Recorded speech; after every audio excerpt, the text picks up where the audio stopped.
Hello, welcome to the Great Outdoors. My name is Al Vine, and today we're going to be taking you over to the Big Bend Wildlife Sanctuary. We haven't been there in a while. We're going to start checking out exactly what's been happening over there. We'll check on Crash and Lucky and the deer and see if there's any new critters in there that Terry has to take care of, and just to see what overall is going on here in the Great Outdoors, here at the Big Bend Wildlife Sanctuary in Enterprise, Alabama. So stick with us. We'll be right back. Well, hello. I am from outer space. I have come here because we have enjoyed Great Outdoors Productions videos. Have you seen Great Outdoors Productions videos? If you haven't, you're missing a whole lot.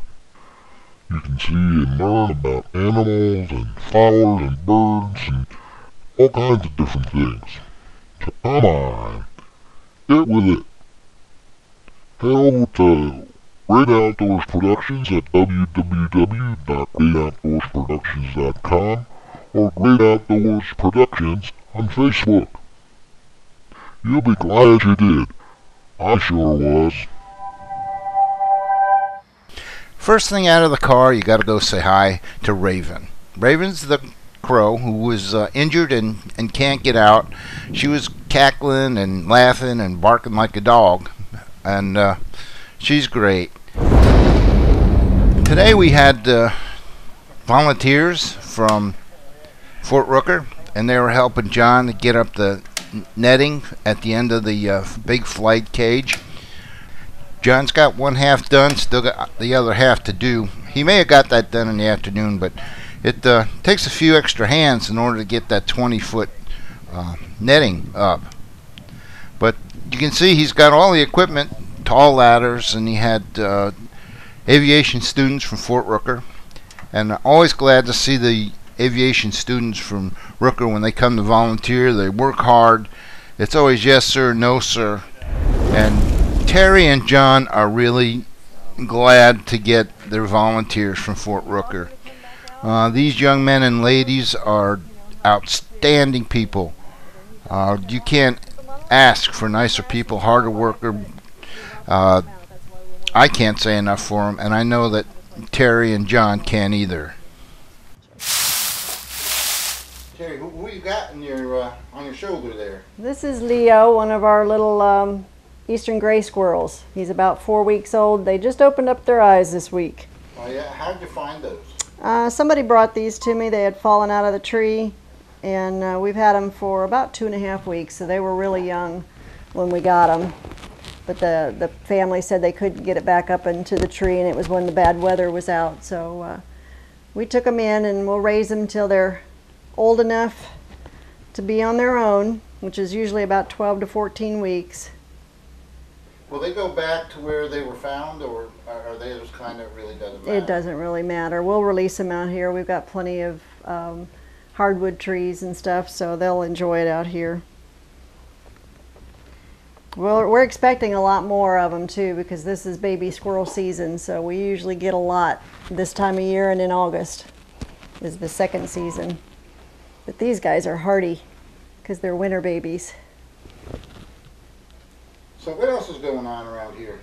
Well, we finally are moving into our critical care area. Yeah, that's why it's really nice. Why all the mess we still. And it's warm. It's warmer, yeah. And we have no heat in here. It's just because of that insulation that we put in. Wow. Big difference in the temperature. So, yeah, I think it's about 30 degrees warmer in here than it is outside. There's definitely a difference when I came through the door. So, how's Flower doing? she's doing okay. She's still healing, but she's doing better. She's healthy.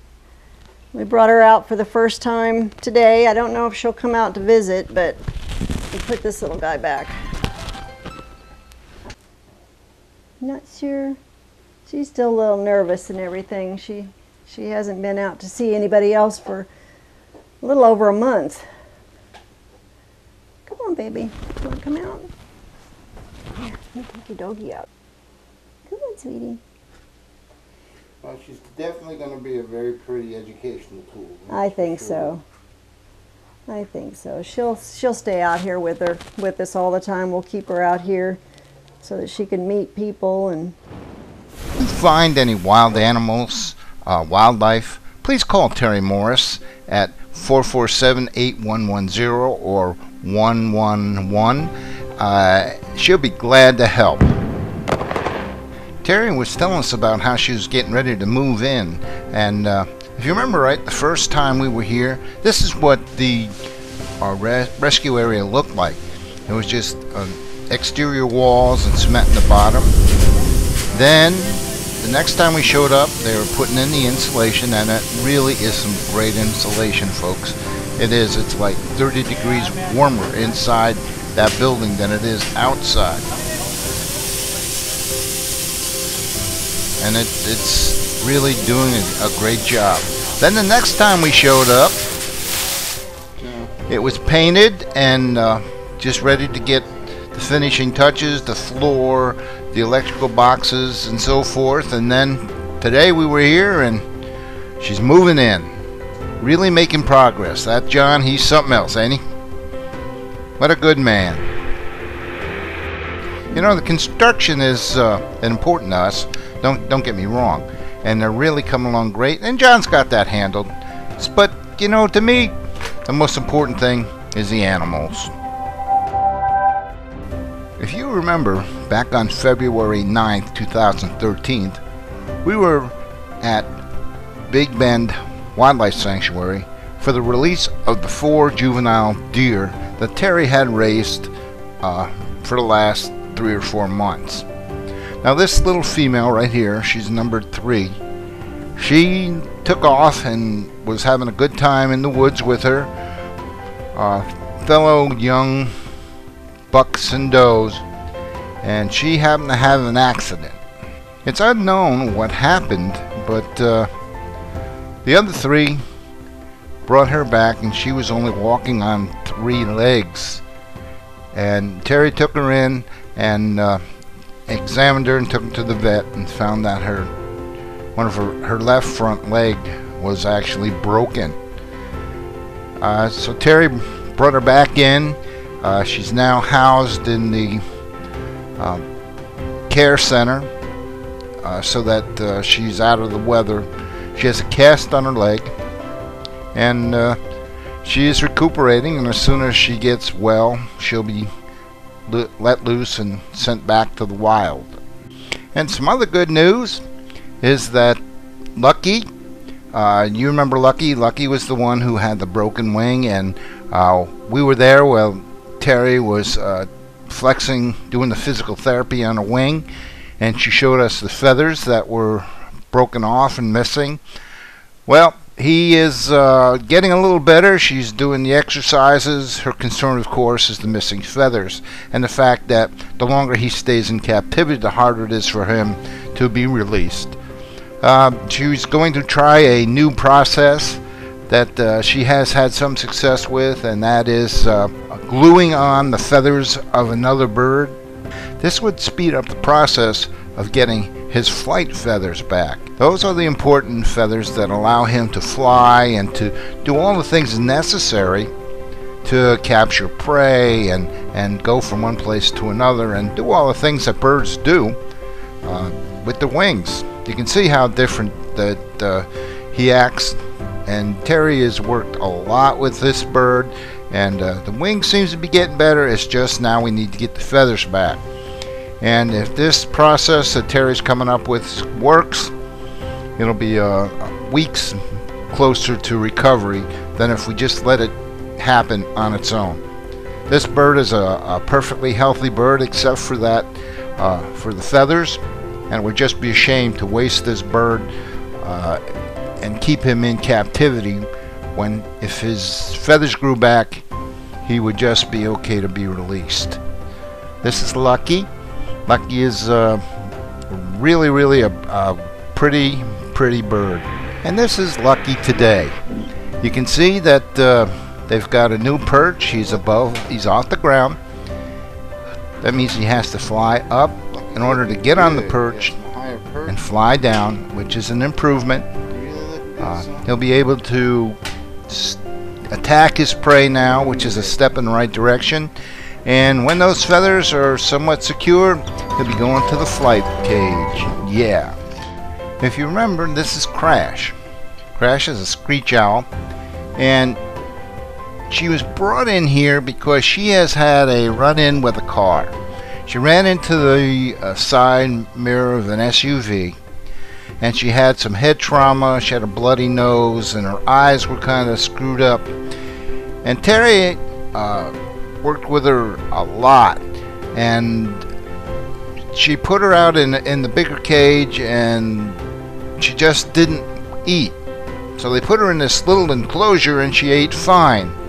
So now she's trying to figure out if it's because of her depth perception, or she can't see, or whatever. But it's getting to a critical condition where if she can't eat, or she can't hunt, or she can't fly without running into things, she won't be able to be released. In other news, Terry got in another animal. This is a coot. They're medium-sized crane-like birds that are members of the rail family. They constitute the genus Felucia and are predominantly black plumage. Here at Great Outdoors Productions, we like to bring you videos about animals and birds and all kinds of things that we find here in God's creation. Me, I'm Sassy, and I live with my grandpa, and he takes videos of all of the things that he can find in God's creation. And we have a good time, usually. And this is my daddy, Sparky, who is sitting next to me. That's right, Sassy. We go with Daddy sometimes, but he's a little afraid that we'll get out in the woods and get lost or get hurt.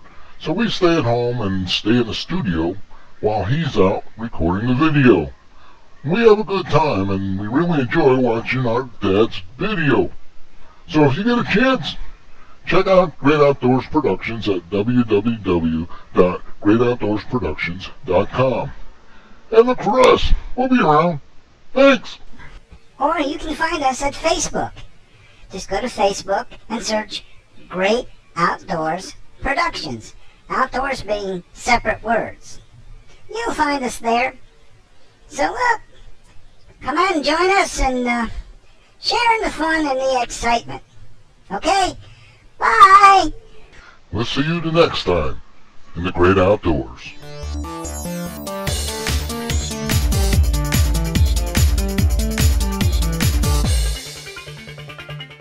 One of the things that the volunteers were working on this week was clearing trails.